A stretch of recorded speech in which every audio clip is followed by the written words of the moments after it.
things are not normal in any way. And the best example I can give you of that during the intro to the show, and this rarely happens around here, we are not an intimate group that pats each other on the back and says, I'm so grateful for you.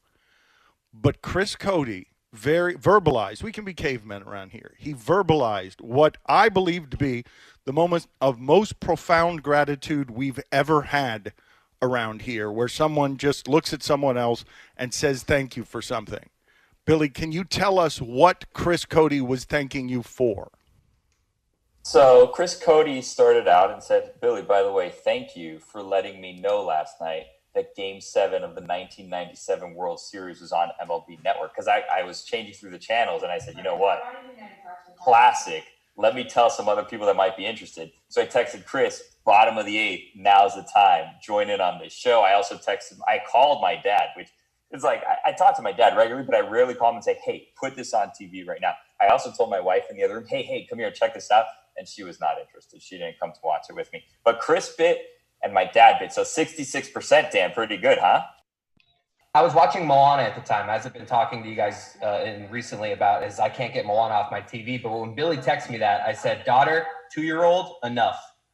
We are watching this game. So I jumped in around the 8th inning, and that's right where you want to jump in for this game because it went to 11 innings. Oh, my God. It brought me back because I was there. I got the feels. I get goosebumps right now just thinking about that game. The Indians were like super stacked and should have won a bunch of championships, by the way. Like their teams, guys, I'm sure you're looking it up already. The Indians teams were so deep and had so many great players that I have no idea how a team with John Cangelosi, Jim Eisenreich, and I don't even remember the backup catcher. Who was the backup catcher? Greg Zahn. Greg Zahn. I think Bob Needle was on that. Somewhere. I don't know how that team beat Omar Vizquel, Manny Ramirez, Jim Thome, Oral Hershiser. I think Manny Ramirez batted like 6th for that team. Hold on a minute, though. Before we go any further, whose wife is in the background yammering? Who is the guilty party here on a loud wife in the background doing something?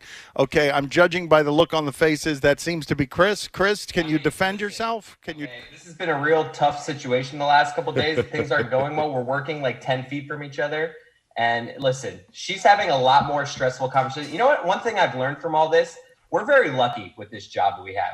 We don't have very important conversations around here. Our conversations are, oh my God, what are we going to talk about? Oh my God, Tom Brady's switching teams. She's over here dealing with like real work stuff with like her company is like not doing great like most companies during this time. So she's dealing with real stuff. All right, turn down your microphone. I don't want to hear from either of you.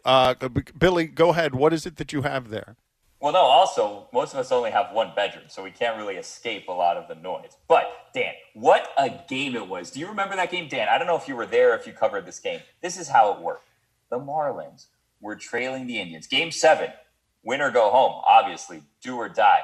Who was calling the game? Good question, Dan. It was Bob Costas, Joe Morgan, and Bob Uecker. So they were calling this classic game. And you know what was funny? I was watching the game, and I was like, man, Bob Costas right now, it's pretty crazy that, 24 years ago, 23 years ago, whatever it was still, like, at the top of his game. Like, I have no idea what I was doing 23 years ago. And then I was like, oh, yes, I do. I was there. I was at the same place Bob Costas was. But I wasn't doing anything memorable, except crying, because I got a text from my dad at a point in the game saying, this is the point in the game where you started crying in the stands, where I'm like, thanks, Dad. So glad I told you this game was on. Yeah, you left that part out. That's the part I was trying to get to for about 5 minutes before that. The idea that you had not yet revealed that, because when Chris expressed this gratitude to you, you immediately launched into that story about calling your dad. And suspiciously, in the on-air retelling, I did not hear about the dad pointing out to you that you were crying in the stands. Now, I want to explore this for a second. So I thank you at the very end for realizing that you were yammering for as long as you were, and that the only reason I went to you on this is because I wanted to get to the part about you crying. Yes, Stugotz. A long road to get there. Manny batted 3rd in that game. It was Jim Thome who batted 7th for the Cleveland Indians, and a small part that was left out, Bob Costas clearly rooting for the Indians. You could tell just by the play-by-play. He was rooting for Cleveland. 100% Bob Costas wanted to be in his. Costas wanted to be in his. He wanted no part of the 5-year-old teal baseball uniformed Marlins winning his prize trophy. Bob Costas, don't get me started on him. Okay, all right. I do want to discuss this. Perhaps we could spend the entire show discussing the 1997 World Series. It is certainly the wheelhouse of this show.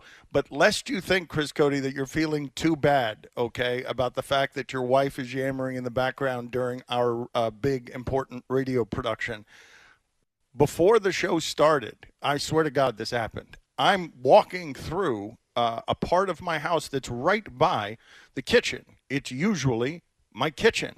But now it's a makeshift tent/studio where everything is getting made. And so Mike was very busy with the local hour. And I happened to be on the phone nearby. And what I heard shouted at me from what was, until recently, my kitchen was hot set, shouted at me like I'm walking around in a robe with some oatmeal in my hand, and I'm getting yelled at. Hot set, which is not a phrase I've ever heard in television, first of all. It's certainly not a phrase I've ever heard from Mike Stugatz.